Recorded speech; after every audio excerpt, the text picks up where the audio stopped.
Hello students. Today we will begin with the chapter in EVS part 1, that is the science part. We are going to learn about the chapter the earth and its living world.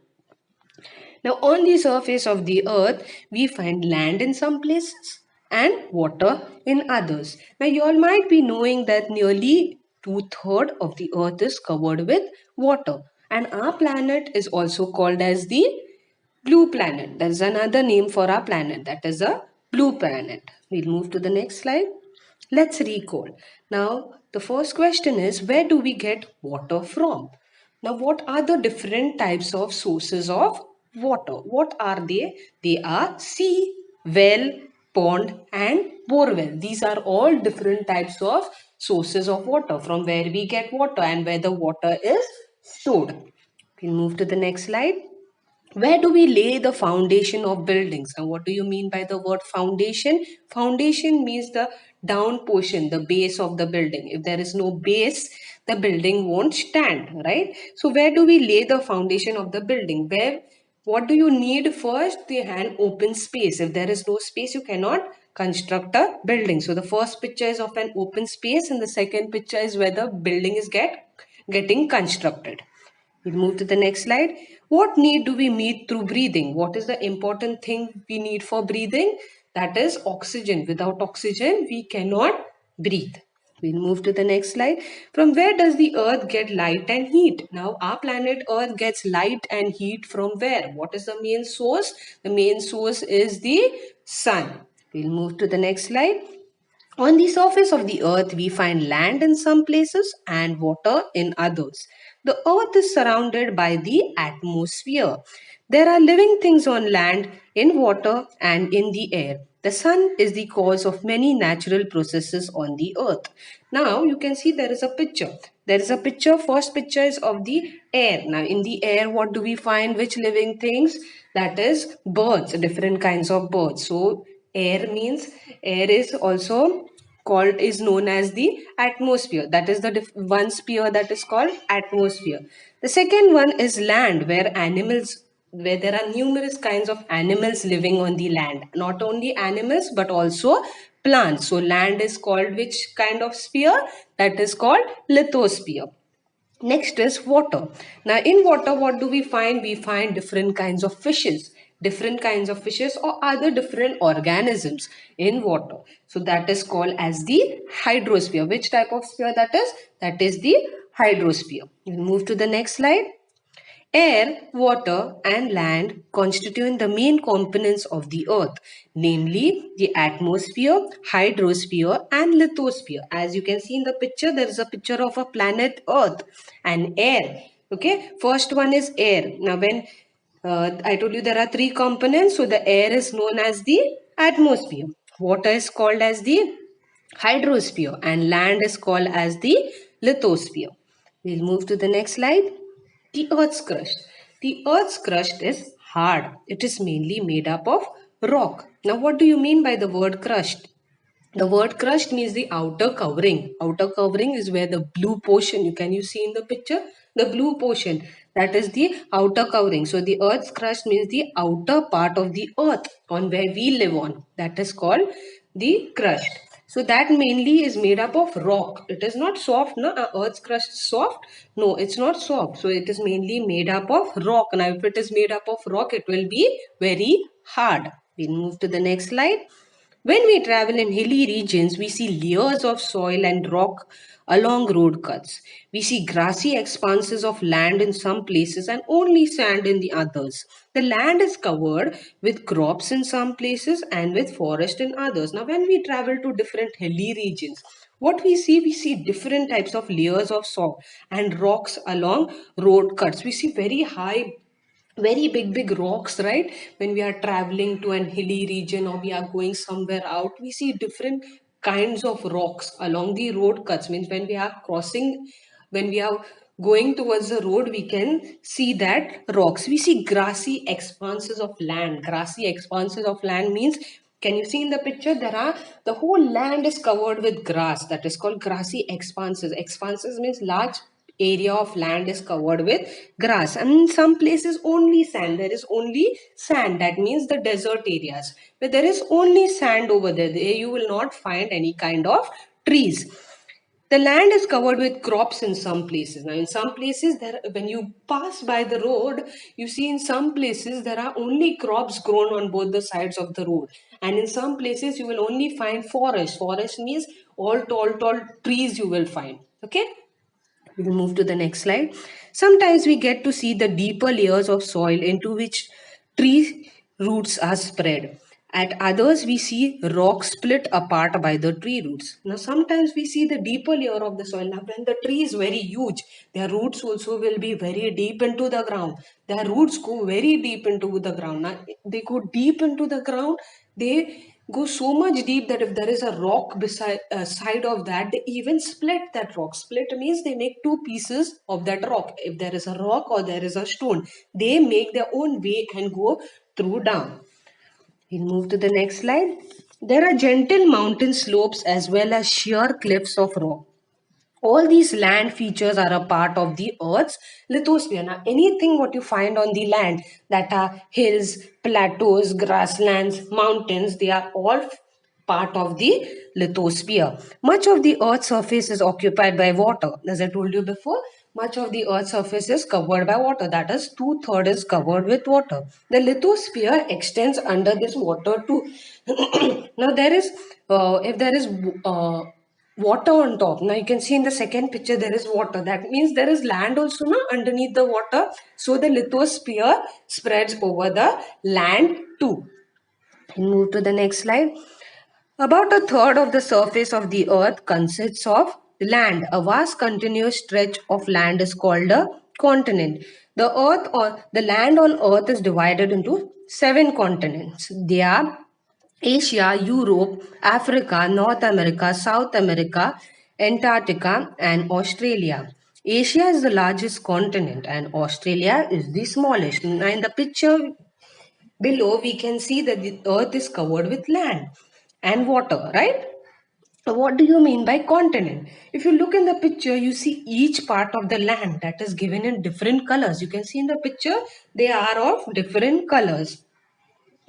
The land is together so that the part for us is given name. Now, different continents are given different names, okay? And each of the continent is given a name. So, our earth is divided into how many continents? Our earth is divided into 7 continents, and each continent is given a name.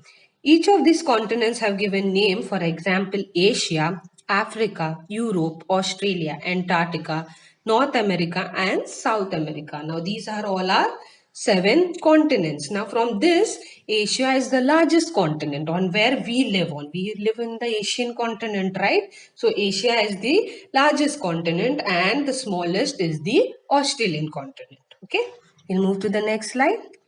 The land is not even in all places. The unevenness gives different shapes to the land in different places. They are called landforms. Now, whenever you go somewhere, you see that the land is even in all the places. Means at all places the land is equal. No, there are some places where the land is little higher, some places the land is full plain, so that means it's not even at all places. Why? Now when this it's not even, they are called as what? Landforms. They form different landforms. They are what? Mountains, hills, rivers, plains, islands. They are all called landforms. In the picture you can see there are different kinds of landforms. In the picture above you can see some landforms like the plain, hill, mountain, etc. So they all together form as the landforms. We move to the next slide. Two-thirds of the Earth's surface is covered with water. Most of this water is in the oceans. Ocean water is salty. Now, in this picture, you can see that nearly, I told you before, so two-thirds of the Earth is covered with water. That is a large part. And only one-third is covered with land. Now, when you go to the beach, right? When you go to the beach, when you go to swim at times, you must have tasted the water. The water goes into your mouth. Now, how does that water taste? It is very salty. It is not suitable for drinking. Why? Because it's not fresh. So you cannot drink that water. We'll move to the next slide. There are five oceans, namely the Atlantic, Pacific, Arctic, the Southern Ocean, and the Indian Ocean. Now, just as our landforms are divided into continents, right? Just now we learned about the continents. The water is divided into oceans. Our water is divided into oceans. They are given certain names. They are five oceans. There are five oceans. The name of the oceans are Atlantic, Pacific, Southern, Indian and Arctic Ocean. These are the name of our oceans. We'll move to the next slide. Surface water. Surface water means water which is on the land, which is passing on the land. That is called as surface water. There are many streams of water flowing over the land. Streams means any part of water which is flowing on the land, that is called as streams. This water is not salty but fresh. Now, this water is not salty, which is passing through the surface, that is the river water. It is not salty, that is a fresh water. These streams of water may be rills, brooks, streams, or rivers. Rills are the smallest and rivers are the biggest. Rivers which join to make the bigger river are called tributaries. Now, whenever we are traveling somewhere, also we see streams of water flowing. We see streams of water means water flowing. Now, that water is not dirty. You will always see that water clean. Now, this water is fresh. Okay, this water is fresh. Now, when some people even go for trips somewhere, and if they feel thirsty, they can drink that water. It is not as the ocean water salty. It's not like the ocean water. We can drink this water. Now, these streams are also given names. They are given different kinds of names. They are rills, brooks, streams, and rivers. Now, rills are the smallest. Now, rills are smallest. Why? Because they are like small rivers. They are connecting to each other and they form a big river. So, rills are the smallest, and from these all, rivers are the biggest.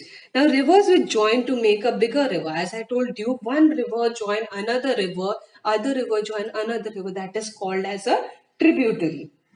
We'll move to the next slide. In some places, a river cascades down a sudden drop. This forms a waterfall. All rivers eventually flow into the ocean. Now, in some places, a river cascades. Cascades means it goes in full force above the mountain.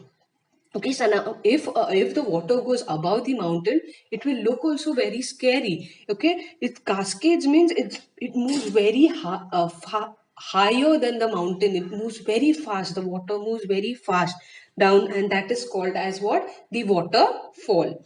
All rivers eventually flow into the ocean. Now, wherever the river flow, it moves into the ocean. We'll move to the next slide. That is the lakes, a water body formed by water collecting naturally in a low-lying area of land is called a lake. Now, what is a lake? Lake is a water body or where water is collected. Okay, that is the river water only where the water is collected. Where the land is little low. Now you can see in the picture there are mountains side and there is a water and there is water collected over there. That is in the low-lying area where the mountains are and where it is low. There the water is collected, that is called as a lake. Is collected there, it remains over there, that forms a lake. Okay, it remains over there, the water gets collected over there, that forms a lake. We'll move to the next slide. Water in the form of ice.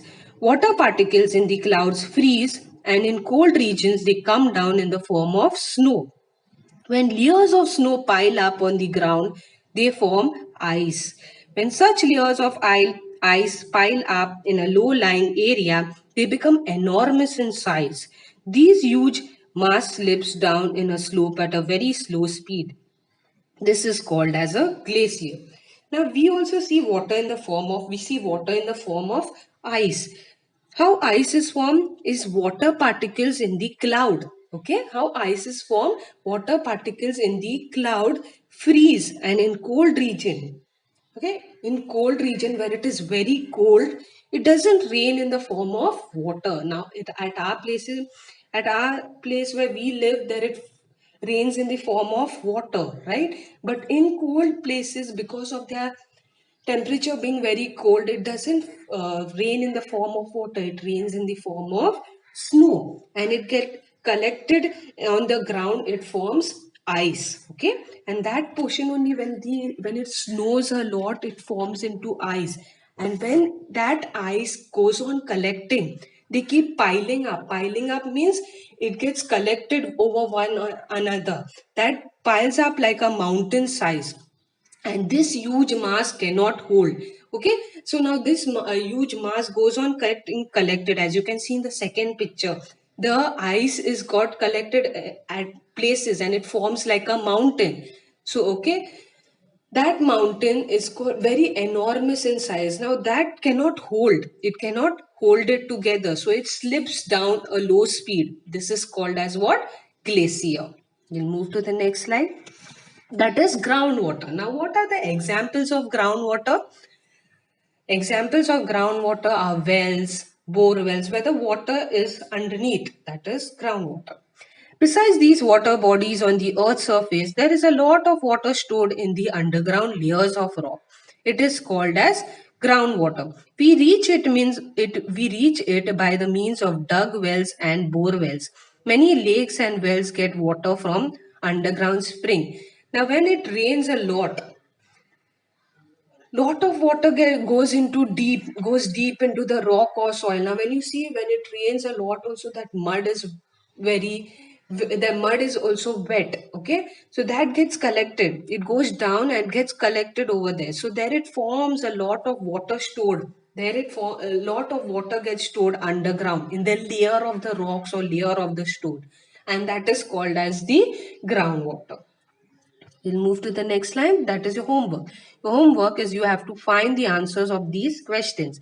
The first is water, land, and air constitute envelope of the earth, namely the dash, dash, and dash. Second question is what are tributaries? Third question is what is the earth's crust made up of? And the fourth question is what are landforms? So that's all for now. We will learn more about this in the next video. Thank you for listening, children. Goodbye. Take care.